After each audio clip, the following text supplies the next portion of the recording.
네, 여러분 반갑습니다. 오늘 인사하고 시편 강해 시작하겠습니다. 인사하겠습니다. 네, 안녕하십니까. 네, 날씨가 많이 추워졌습니다.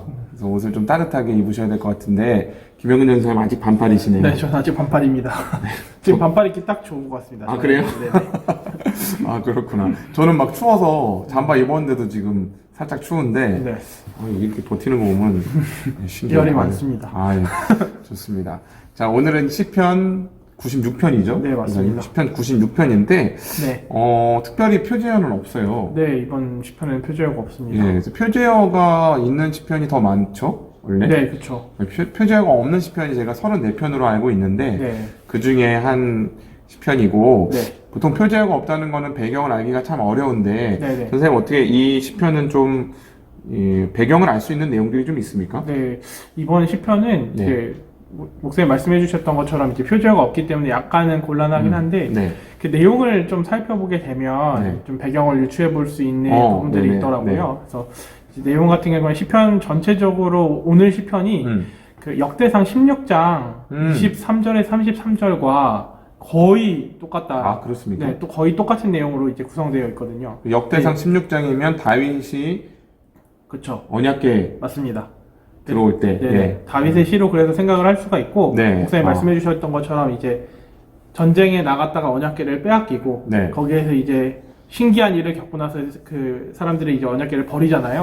그 버려졌던 언약궤가 다시 찾아오는 과정에서 네. 한번 실수를 하죠. 그렇죠. 다윗이. 베레스 우사. 네, 우사, 베레스 우사가 죽게 되어지는 그 실수를 하고 다시 이제 재정비를 해서 하나님께서 이제 다시 이스라엘 백성에게 주셨던 방법들, 그 어떻게 언약궤를 운반해야 되는지를 네. 다시 한번 그 다잡고 나서 네. 가지고 오게 되잖아요. 네네. 그 오베데돔의 집에서 가지고 와서 다윗 성으로 들어올 때 했던 찬양의 고백들이 오늘 시편의 내용과 거의 똑같은 내용을 담고 있어요. 예. 그래서 이제 이 찬양의 특징 같은 경우에는 그 하나님을 그래서 이제 찬양을 하는 게 기본적으로 이제 거의 모든 시에 다 그 나타나 있고 네. 그리고 그 찬양을 통해서 하나님께 영광을 돌리고 있는 시로 기록이 되어 있어요. 그래서 네. 영광에 대한 시, 찬양과 영광에 대한 시로 보게 되어지면 오늘 시편을 이해하기에 좀 더 좋지 않을까 하는 생각이 듭니다. 키워드가 네. 하나님을 찬양하고 또 영광 돌리는 네, 맞습니다. 그것이고 배경은 언약궤가 들어오고 있는 네. 상황이다. 그래서 뭐 언약궤 하면 사실 네. 우리가 그 매는 방법으로 이렇게 그죠 레위인들이 내고 네. 이동을 해야 되는데 네네. 그 왜 원역궤는 고리가 있지 않습니까? 네, 거기다 맞습니다. 채를 껴서 어깨에 어깨에 메고 이동을 쥐고. 해야 되는데 이 소에다가 실어가다가. 베세메스 황소 네네. 그렇죠 그 어디죠? 블레셋에서 네네. 올 때 그렇게 새 수레에다가 담아서 왔는데 그것대로 그대로 갖고 가다가 네. 소가 날뛰고 소가 날뛰는 거를 잡다가 우사가 죽죠. 언약궤가 떨어지면 안 되니까 우사는 그걸 막으려고 손을 댔다가 맞아요. 거기에서 죽게 되죠. 그래서 다윗이 그때 3만 명을 동원했는데 한 명도 언약궤를 어떻게 다루는지 몰랐던 거예요. 네, 맞습니다. 그래서 다윗이 거기서 굉장히 크게 회개를 하고 이번에는 새롭게 다 정비를 해서 레위인들 정결하게 해서 네. 메어서 네네. 이동을 하고 있는 그런 장면. 거기서 이제 찬양을 하고 있는 네. 이때 그 역대상 보면 그때 이제 사울의 딸인 미갈이 또 그거 다윗이 춤추는 그쵸. 거 보면서 네네. 비웃고 네. 코웃음 치는 그 장면도 거기 나옵니다. 그쵸. 여러 가지들이 들어있는데 자 그러면 전사님 오늘 1절에서 13절을 네. 크게 구조를 나눈다면 어떻게 볼 수 있을까요? 이제 구조는 1에서 3절, 네. 그리고 4에서 9절, 네. 10에서 13절 이렇게 볼 수 있을 것 같아요. 네네. 그래서 1에서 3절 같은 경우에는 간단하게 설명드리면 이제 하나님의 이름 그리고 하나님께서 행하신 그 일을 바라보고 그것을 찬양하는 것. 네네. 그리고 4에서 9절 같은 경우에는 이제 우상의 이야기가 나오거든요. 그래서 네. 이제 피조물이 손으로 만든 우상은 사실은 의미가 없고 하나님께서 창조하신 세상 하늘을 창조하신 하나님이 정말로 하나님이 진짜 신이다라고 고백하고 찬양을 드리기 때문에 그 하나님께 영광을 돌려야 된다라는 내용들. 그리고 10에서 13절은 결국은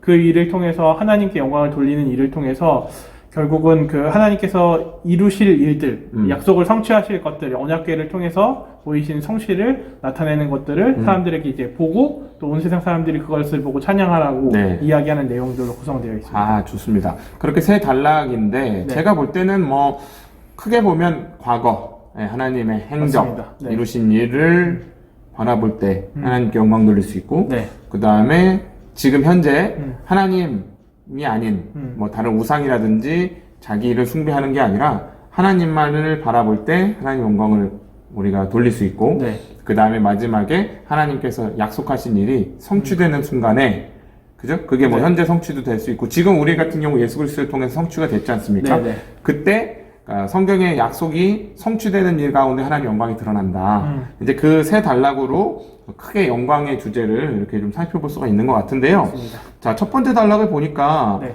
뭐 잘 아는 구절이에요. 네. 새 노래로 여호와께 노래하라. 온 땅이여 여호와께 노래할지어다.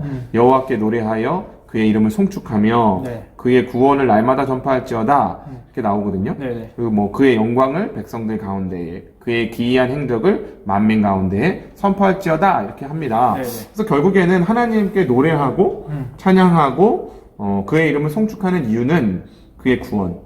맞습니다. 그의 구원, 네. 그리고 그의 기이한 행적, 이것들입니다. 저는 아까 이제 언약궤 얘기가 나왔으니까 말인데, 네. 왜 언약궤를 메고 들어오면서 이렇게 하나님의 과거의 행적과 기이한 일들에 대한 찬양을 올리고 있을까 생각을 해봤는데, 출애굽을 한 이스라엘에게, 어떻게 보면 하나님께서 이루신 일, 그죠? 네. 그들을 광야 물론 40년을 지났지만 가나안으로 들어가게 하시고 지금 이 다윗 시대까지 올 동안 하나님 많은 일들을 행하셨어요. 네, 네. 그래서 저는 그 기초에 뭐가 들어있나 이렇게 생각을 해보면 언약궤 안에 들어있는 그 세 가지 물건과 이게 큰 관련이 있다고 봅니다. 그래서 우리가 뭐 설교 시간에도 몇 번 들었지만 네. 언약궤 안에 있는 세 가지 물건이 뭡니까, 전사님? 아론의 쌍난 지팡이가 지팡이, 있고, 네. 그리고 율법을 받았던 두 돌판. 예, 십계명 돌판. 네, 십계명 돌판. 그리고 만나가 만나가 담겨 있죠. 네. 만나, 광야에서 네. 하나님이 보호하시고 인도하신. 네. 그리고 또 십계명도 이제 가나안에 들어가기 전에, 그죠? 출애굽한 백성들에게 시내산에서 모세가 받아온 율법을 계명, 주신, 네. 율법, 네. 그죠? 그리고 쌍난 지팡이는 그 또 광야에서 그렇죠. 아론 그 뭐죠? 고라 제사장, 자손들이 왜 아론과 모세만 이렇게 제사장을 주목받느냐? 하냐? 네. 나도 좀 하고 싶다 하면서 하나님께 반역을 저질러서 나타난. 네. 결국에는 만나도 그렇고 이 지팡이도 그렇고 십계명 두 돌판도 그렇고 네. 십계명 돌판 가지고 내려왔을 때는 이제 우상을 숭배하지 않습니까? 네네. 그래서 언약궤 안에는 이스라엘 죄가 굉장히 담겨 있어요. 죄의 네네. 흔적들이. 근데 그거를 하나님이 다 덮으신다. 은혜로 다 덮으시고 하나님께서 이스라엘을 사랑하신다. 그리고 너희들에게 한 내 언약을 반드시 지키겠다. 이런 어떤 표시가 언약궤인 걸 봤을 때 여기서 그의 구원과 기이한 행적이라고 하는 것은 우리가 이런 죄인임에도 불구하고 우리가 이렇게 하나님의 구원 받을 백성이 아님에도 불구하고 하나님 우리를 사랑해 주시고 우리를 끝까지 인도해 주신 그 하나님을 찬양하는 노래가 아닌가 네. 이런 생각들이 듭니다. 그래서 과거의 일을 이렇게 바라보면서 네.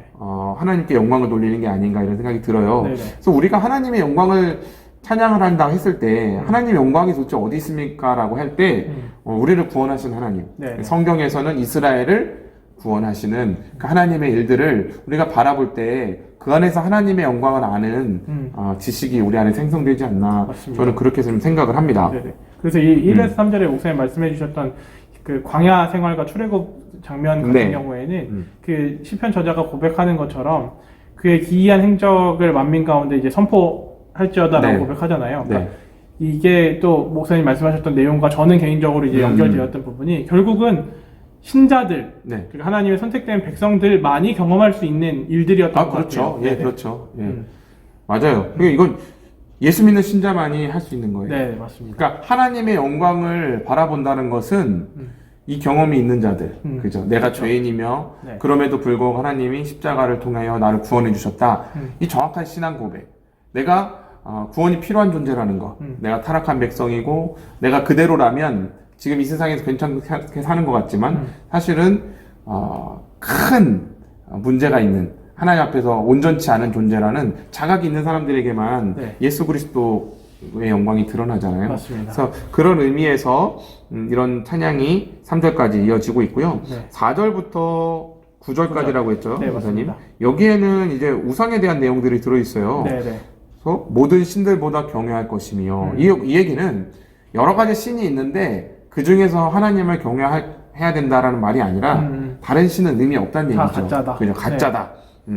모든 신들은 결국에는 우상이지만 여호와께서는 하늘을 지으셨음이로다. 네. 그러니까 하나님이 창조주다. 맞습니다. 우리를 다 만드신 분이다. 이렇게 얘기를 하고 있는데 여기 또 보면 존귀와 위엄이 그의 앞에 있으며 능력과 아름다움이 그의 성소에 있도다. 이렇게 얘기를 해요. 맞습니다. 결국에는 성소, 하나님이 우리와 임재하시는 장소를 또 얘기를 하고 있거든요. 네. 즉 우상들은 가짜이기도 하지만 네. 우리와 함께하거나 아니다. 우리와 동행하는 신이 아니다. 네. 이 얘기를 지금 빡 까고 있는 그런 장면입니다. 맞습니다. 그러면서 이제 7에서 8절 상반절에 보면 만국의 족속들아 영광과 권능 여호와께 돌릴지어다 여러 번 이야기를 하면서 8절 하반부부터 9절까지 재밌는 얘기가 나와요. 네. 예물을 들고 그의 궁정에 들어갈지어다 이렇게 나옵니다. 네. 그러니까 헌금을 가지고 그죠? 또는 뭐 금, 은, 보화를 가지고 예배당으로 들어가고 있어요. 네. 아름답고 거룩한 것으로 여호와께 예배할지어다. 온 네. 땅이여 그 앞에서 떨지어다 이렇게 얘기하거든요. 네. 전사님 이거 예배에 대한 구절 맞습니까? 네, 예배에 대한 구절이 맞습니다. 예, 그렇습니다. 네. 그러면 예배에 대한 정의는 예배는 헌금을 두둑이 준비해서 하나님 앞에 그렇죠. 나와서 네네. 드리는 거다. 뭐 이런 의미입니까? 그 헌금이라고 국한짓기는 좀 힘들 것 같고, 그러니까 우리에게 있어서 가장 중요한 것, 가장 소중한 것, 가장 가치 있는 것을 드리는 행위가 예배가 아닌가 하는 생각이 지금 여기 본문 안에서도 좀 들었습니다. 그러면 방금 우상에 대한 이야기 나왔지만 사실은 우리가 우상 숭배를 하는 목적을 생각해 보면 저 답이 나옵니다. 왜 이방인들이 그리고 이스라엘이 자꾸 가나안의 종교에 미혹이 되고 그래서 자꾸 우상 숭배를 하게 되느냐? 당장에 자기들의 삶의 형통, 뭔가 이득을 얻고, 맞습니다. 뭐 농사가 잘 되고, 비를 내려주고 이런 현실적인 것들을 얻어내기 위함이에요. 맞습니다. 자기 숭배입니다. 결국 우상 숭배는 실체도 없는 우상이거니와 그 우상은 자기를 숭배하는 거다라는 측면에서 지금 어떻게 보면 예물을 드리고 가장 아름다운 것으로 하나님께 예배한다는 뜻은 내게 있는 가장 좋은 것보다 하나님이 더 좋은 분. 이 고백을 하는 거죠. 맞습니다. 우리에게는 내게 어떤 좋은 것이 있을지라도 예수님보다 더 중요하지 않습니다라는 고백이 예배다. 그렇죠. 그렇게 보면 되겠습니까? 네, 맞습니다. 해석이 그리고 뭐 하나님 나왔던 것처럼 어쨌든 우상은 어떤 사람 우리 피조물에 의해서 만들어지는 거잖아요. 그렇죠. 근데 하나님은 그런 우리 피조물을 만드신 창조주시고 그것부터가 이제 관계가 너무 많이 차이가 나는 부분이고 그러다 보니까 결국은 어떤 그런 차이도 있는 것 같아요. 우상 숭배할 때는 목사님 이번 주일에도 말씀하셨지만 지성이면 감천이다라고 해서 그런 거. 우리의 어떤 비나이다의 정신이 들어가야 하늘이 감동을 하는 거잖아요. 근데 사실은 창조주인 하나님께 우리가 드릴 수 있는 게 사실은 없잖아요. 그렇죠. 필요가 없죠. 하나님은 하나님이 우리를 만드셨는데 그래서 그런 부분도 굉장히 큰 차이가 있어서 예배하는 거에 대한 정의도 굉장히 많이 차이가 나는 것 같습니다. 맞아요. 그래서 여기 전사님 방금 진짜 잘 얘기하셨는데 그 7절하고 8절에 보면 계속 영광과 권능을 여호와께 돌릴지어다. 여호와께 돌릴지어다. 뭐 그 이름에 합당한 영광을 그에게 돌릴지어다 이렇게 나와요. 이 돌릴지어다라는 단어가 그 야하브라는 원형으로 해서 하부 이렇게 하는 단어거든요. 히브리어로. 근데 이게 무슨 뜻이냐면 뭔가를 주는 거예요. 이렇게. 전사님 이거를 선물로 드립니다. 이런 거예요. 감사합니다. 이게 하부, 야하부 이거거든요. 근데 방금 얘기한 것처럼 우리가 뭘 하나님께 드리냐는 거예요. 그렇죠. 그분이 창조주신데. 그런데 지금 8절에서는 예물을 들고 그의 궁정에 들어가래. 그럼 뭐야 하나님 갑자기 그거 아니라며 그랬다가 다시 드리래. 그게 무슨 얘기냐. 방금 전사님이 얘기한 것처럼 모든 피조물 모든 것들을 만드신 분이 하나님이시니 그분께 드리는 건 의미가 없다. 나도 하나님 거고 내가 드리는 예물도 하나님 건데. 그쵸? 결국에는 뭘 드리는 거냐? 하나님을 인정하고 하나님을 나의 가장 소중한 분으로 바라보는 것. 그게 영광 돌리는 것이다. 그러니까 어떻게 보면 이게 지금 제가 과거, 현재, 미래 이거라고 설명을 드렸지만 현재 지금 내가 하나님을 가장 소중하게 생각하고 하나님을 바라보고 있는 게 아니면 사실은 하나님 영광을 모르는 거죠. 그렇죠. 그래서 웨스트민스터 소요리 문답 그 1분 1답이 그거인 것 같아요. 뭐죠? 인간의 최고의 목적이 무엇인가라고 이제 질문이 있을 때 인간의 제일 되는 계명은 무엇입니까? 할 때 하나님을 영화롭게 하고 영원토록 하나님을 즐거워하는 것입니다. 라고 그렇죠. 고백하는 것. 좋습니다. 네. 이 고백을 웨스트민스터 신앙 고백에서 첫 번째 다루는 이유가 있어요. 이 일문인답이 안 넘어가는 자는 신자가 아니에요. 그렇죠. 네. 여러분 이 방송을 보고 계시는 분들 가운데 정말 하나님을 영화롭게 하는 것 그리고 그분만을 영원토록 즐거워하는 것이 우리의 신앙의 목표라는 거에 허벅지가 탁 쳐지면서 맞장구가 쳐지면서 그렇지 아멘 이런 마음이 생성되지 않는다면 사실 신자라고 보기 어렵다 라는 거를 먼저 점검을 하시는 게 좋습니다. 그렇지 않으면 오늘 1절부터 13절까지 주구장창 하나님을 찬양하는 이 시편은 우리에게 와닿지 않아요. 그렇죠. 하나도 와닿지 않아요. 맞습니다. 왜 자꾸 찬양만 해? 뜬금없는 얘기. 뜬금없는 얘기 같고, 그죠? 예. 좋습니다. 그렇게 해서 두 번째 단락까지 살펴봤고, 자, 세 번째 단락이 전사님 10절에서 13절인데, 이거 내용이 어떻죠? 10절에서 13절 같은 경우에는 계속 이제 하나님께서 우리에게 이제 하실 일들, 그러니까 하시리라라는 거에 대한 뉘앙스가 굉장히 많이 담겨 있는 내용들이에요. 그러네요. 공평하게 심판하시리라 이런 말. 맞습니다. 그다음에 다스리시고, 그리고 심판하시고, 또 다스리고 즐거워하게 하실 거고, 맞습니다. 그죠? 의로 세계를 심판하실 거고, 이런 식으로 진실하심으로 백성을 또 심판하시리로다라고 이제 끝이 나겠죠. 아예 노골적으로 13절에 그가 임하시되 땅을 심판하러 임하실 것임이라 이렇게 얘기를 하네요. 맞습니다. 약간 예언 같은. 자 그러면 영광이 무엇인가라는 걸 우리가 세 단계로 보고 있는데 미래적 관점에서 보자면 뭐냐? 하나님의 언약이 성취되는 것. 그게 영광이 드러나는 곳이 아닐까. 여기서는 어떻게 보면 모든 나라 가운데서 이르기를 여호와께서 다스리시니 이렇게 해서 하나님의 통치가 임할 것을 지금 얘기를 하잖아요. 10절에서. 근데 우리가 신약 백성으로 기억해야 될 것은 예수 그리스도께서 이 땅에 오신 것이 이미 하나님 나라를 들고 오시고 하나님 나라가 도래한 겁니다. 맞습니다. 그죠? 거기 시작된 거잖아요. 이 다스림이 시작됐어요. 물론 신약에 사는 우리 백성들은 세상 나라 가운데 삽니다. 그리고 세상의 정치와 세상의 권세의 다스림을 받아요. 그러나 실질적인 우리의 영혼과 우리의 정체성과 우리의 모든 실질적인 소속은 하나님 나라지 않습니까? 맞습니다. 그런 의미에서 하나님의 통치가 예수 그리스도를 통해서 임했고 예수 그리스도를 통해서 이루신 하나님의 성취 거기서 가장 큰 영광이 보여진다. 이렇게 볼 수 있습니다. 맞습니다. 그래서 고린도후서 4장 3절에서 6절을 가보시면요. 요런 말씀이 있습니다. 고린도후서 4장 3절에서 6절에 있는 말씀을 우리 김영근 선생님 한번 읽어주시겠습니까? 4장 3절에서 6절 읽겠습니다. 만일 우리의 복음이 가리었으면 망하는 자들에게 가리어지는 것이라. 그 중에 이 세상의 신이 믿지 아니하는 자들의 마음을 혼미하게 하여 그리스도의 영광의 복음의 광채가 비치지 못하게 함이니 그리스도는 하나님의 형상이니라. 우리는 우리를 전파하는 것이 아니라 오직 그리스도 예수의 주되신 것과 또 예수를 위하여 우리가 너희의 종된 것을 전파함이라.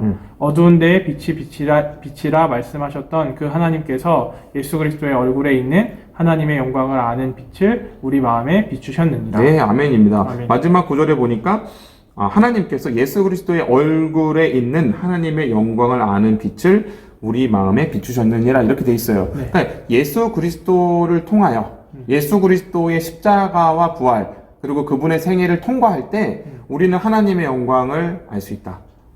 예수님을 우리가 믿는 믿음 안으로 들어간 것은 여기 아까 얘기하잖아요. 이 세상의 신이 그러니까 사단이 믿지 아니하는 이들의 마음을 혼미하게 해서 그리스도의 영광의 복음, 그러니까 예수님이 오시고 하나님의 약속이 성취되고 이루어졌음에도 불구하고 그 복음의 광채가 비치지 못하겠다는 거예요. 그러나 우리는 그 빛이 비춰진 자들이라는 거예요. 그렇기 때문에 그 빛 안에 있는 우리들은 영광을 볼 수 있다는 거죠. 그러니까 그리스도의 얼굴을 바라보는 것, 그리스도, 예수님에 대한 지식이 우리에게 더 밝아질수록 우리는 하나님의 영광을 더 밝게 본다. 그렇죠? 언약의 성취가 이루어지니까.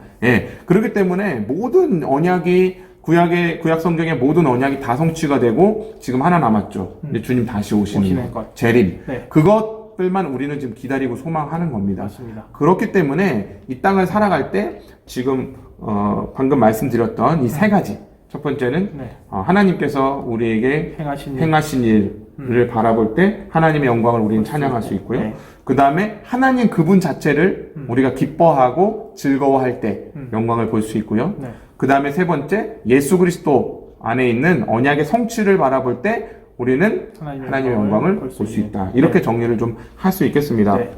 전사님, 이 하나님의 영광을 보거나 네. 기뻐하는 것을 방해하는 가장 방해꾼이 뭔 것 같으세요? 그러니까 저는 개인적으로 이제 이번 여기 시편 네. 준비하면서 들었던 생각이 네. 그 어떻게 보면 이제 우상이라고 볼 수도 있는 네, 부분인데 네, 네.